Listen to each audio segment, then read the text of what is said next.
Okay, so this is the garden I was planting this year. It was just another 2x4 garden with a little bit of foam underneath it. And so I planted a bunch of hardack and cattails and broom. I did a broom boom basically that was falling apart, so I stuffed it back into there. And I also stuffed in a couple of pieces of garden from Diane's garden down the way that kind of fell apart. So we just kind of put it on top of here.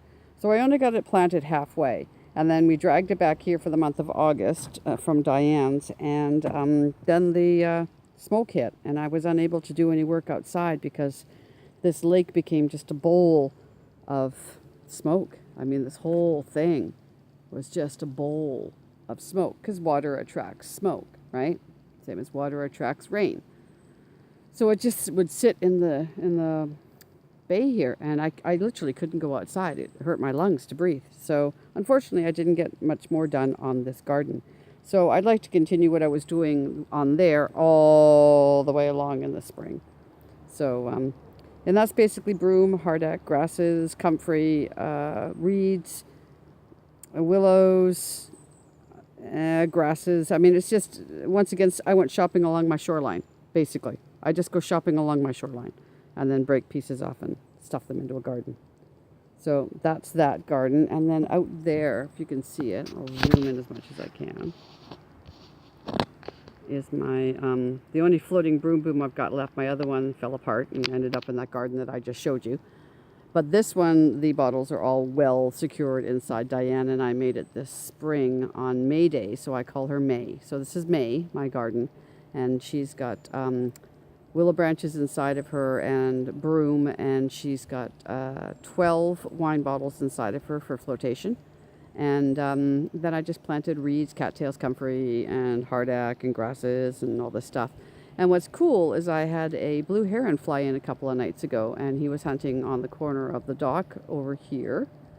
And then he just took flight, and he went over to here, and he landed, and he got his balance, and he went fishing, because underneath that garden out there are fish.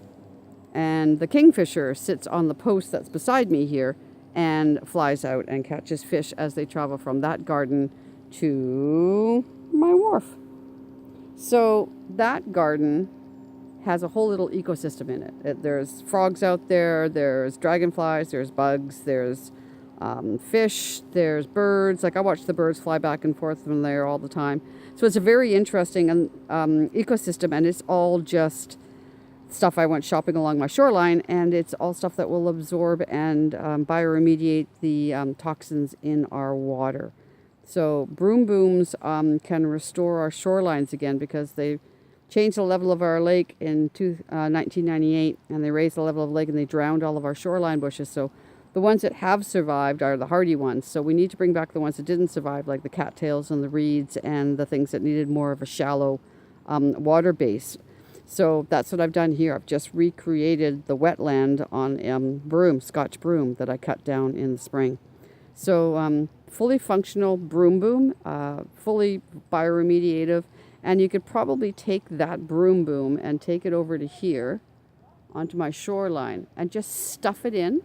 Like, you just pull the broom or pull the hardack apart on the shoreline, and you could just stuff it in there.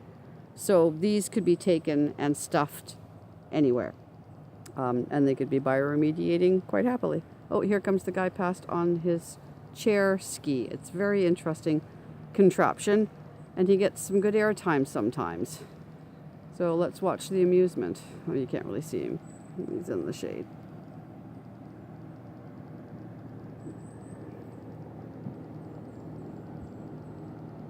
But he's riding a chair. The first time I saw it, I thought, what the heck? But he gets some good airtime from his chair.